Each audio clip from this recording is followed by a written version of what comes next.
Welcome to the first 1.20 snapshot, Snapshot 22w42a. Mojang is releasing more small versions. More small versions means that this snapshot is actually for 1.19.3, but with 1.20 features being tested alongside it. So 1.19.3 is going to release, but Mojang is also going to add a preloaded data pack for you to be able to test 1.20 features early. Make sure you're on Minecraft 22w42a snapshot, create the new world, set up the world however you want. Let's call it 1.19.3 experimental, and then just change whatever you want. Then after that, go to datapacks, and here you'll see two data packs. There's going to be the bundle data pack and the update 120 data pack. And you can enable what you want. The bundle is here for testing. I hope it makes it to 1.20, but we'll see about that. And there's also the 1.20 stuff, which was announced at Minecon Live, and whatever else they're going to add to this data pack is also going to make it to 1.20. So I'll enable both, and then after that, click proceed. Then you can just create the new world. These two worlds I created with those two data packs, and it will show this tag experimental and also the version 22w42a. So with the experimental tag, you'll be able to see which worlds have the data packs and which worlds do not. The bundles are back, finally. These were scheduled for 1.17, but now we're getting close to 1.20 and we still don't have them. So this is the bundle that's empty. As you can see, there's nothing in it. This is the bundle that's half full. There's 32 bamboo planks, we'll get to those later in it, and there is a progress bar that's also half full. And this is a full bundle. This bundle has 64 bamboo planks. However, it only accepts a full stack. So if you put a sword in it, it counts as a stack. If you put 16 ender pearls in it, it counts as a stack. So it will only hold one stack of items. Alright, so next up we've got the camels. This is the camel spawn egg, and they eat cacti to breed. We can also ride them using a saddle. Let's actually head over to the desert village over there to be able to see the camels, because camels do spawn in desert villages. I spawned in an extra one, but two of these actually naturally spawned. As you can see, this camel is currently sitting down. It's difficult to persuade camels to move when they're sitting down. Let's head back and grab the saddle.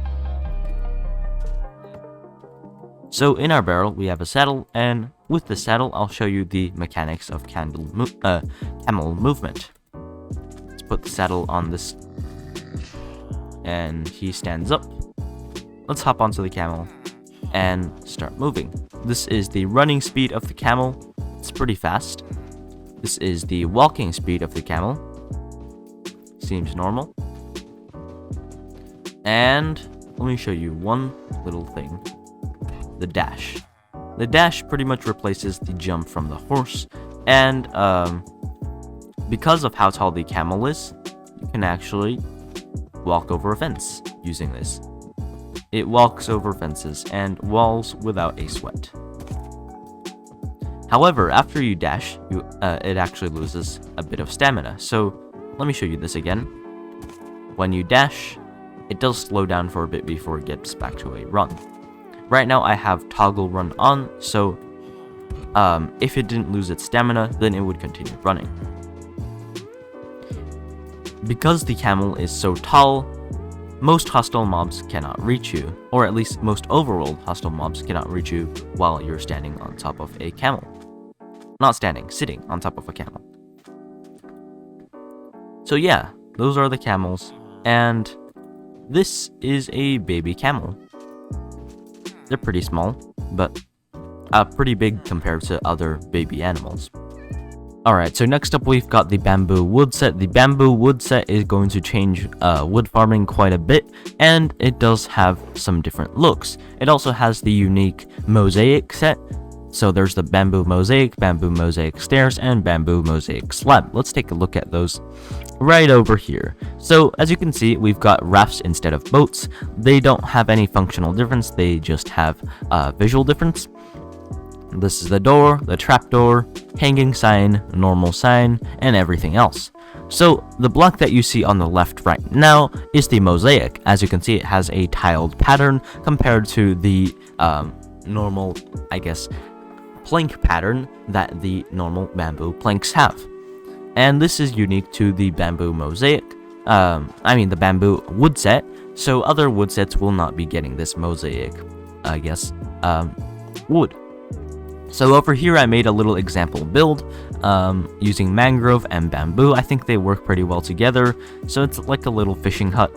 And for the windows I used the bamboo trapdoors, and yeah. If you were wondering how I got this like little block effect to work, I just used stairs, mosaic stairs, placed left down, left up, and right down, if that makes sense. So yeah, that's just a little example build that I used the bamboo to make. Alright, so next up we've got the chiseled bookshelves. These bookshelves will store books, enchanted books, and books with quills. As you can see, let's actually go over there to show you the bookshelf texture. As you can see, it actually stores 6 books. You can place those books and then remove those books as you want. This is the bookshelf, chiseled bookshelf texture compared to the normal bookshelf texture. Chiseled bookshelves are actually directional, unlike normal bookshelves.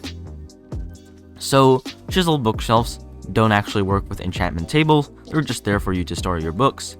As shown over here, the bookshelf, the enchantment table isn't receiving any knowledge runes from the bookshelves, unlike this one, where you can see all of these characters and runes, I guess, going over to the enchantment table. So yeah, that's the chiseled bookshelves. Now you can actually store books in bookshelves. I think that's pretty nice. Next up, we've got the hanging signs. There's all of the variants for all of the different kinds of wood, and let's go over to the showcase. There's different ways that you can place these, but let's actually look at the textures first. They do match up with the plank texture and stripped log texture.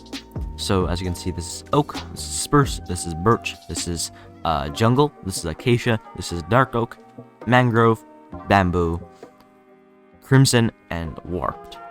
And the crimson and warped are netherwood, if you didn't realize before. And over here we've got the 3 different methods of placement. As you can see, this one is placed on a sign, and it does make this kind of a V shape because it's coming off of this mini section of a block. And when you can also place hanging signs underneath another hanging sign, which I think is pretty cool. So yeah, that's the first variant. You can also do the V shape underneath a block, like for example, let's break this, and if you shift right click to place it, then there you go.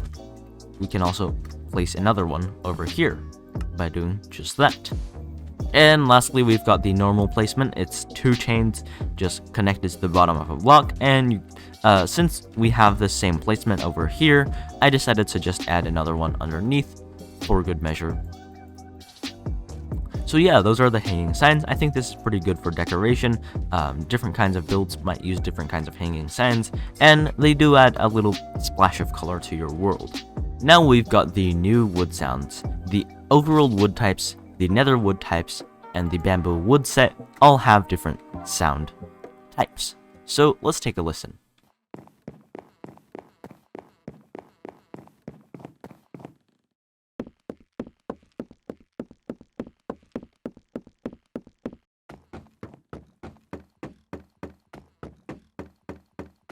The entire Java Creative inventory has been reworked, and now it's completely reorganized. Every single tab has either been reorganized or merged into another tab. So here we've got the building blocks, we've got the nature blocks, we've got the functional blocks. I'm not sure why the fletching table is here, because it still does not have a function. The redstone blocks, which has the skulk sensor. We've got the tools and utilities. There's a lot of these. We've got the combat stuff, the consumables, the crafting, and the spawn eggs, which should be self-explanatory. So, These are organized very well. If you don't like the organization for some reason, then I think you should give this as a feedback, either directly to the developers on Twitter or on the Minecraft feedback website. Next up, we've got the new default skins. Let's take a look at those at the launcher. Alright, so now we're here in the Minecraft launcher. Let's take a look at the skins. So here we have my skin. There's the Steve. It looks like this. There's a bit of difference between this and the previous iteration of Steve. There is the Alex. I don't see any significant change here. There is Zuri. This is Zuri. This is Sunny. There's a prosthetic arm, or is that a cast? I'm not sure. This is Noor.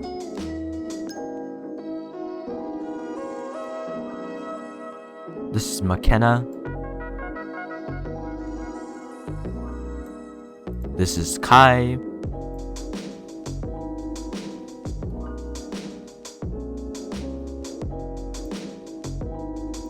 This is Efe.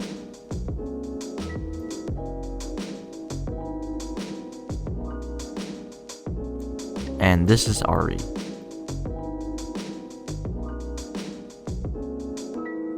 So yeah, those are the new skins. I'm gonna revert back to my old skin, and you can take a look for yourself if you have the beta version of the launcher enabled in the launcher settings. Last, but certainly not least, Mojang did a lot of bug fixes, including some bugs that were present in the game for a while, the oldest of which was present since 2013. In summary, we took a look at the first 1.20 or 1.19.3 snapshot, took a look at how to enable the experimental features, and also the 4 major features of the snapshot, which are the camel, the bamboo woodset, and the Chiselled Bookshelves, and also the hanging signs. So I hope you enjoyed, and I'll see you in the next one. Goodbye.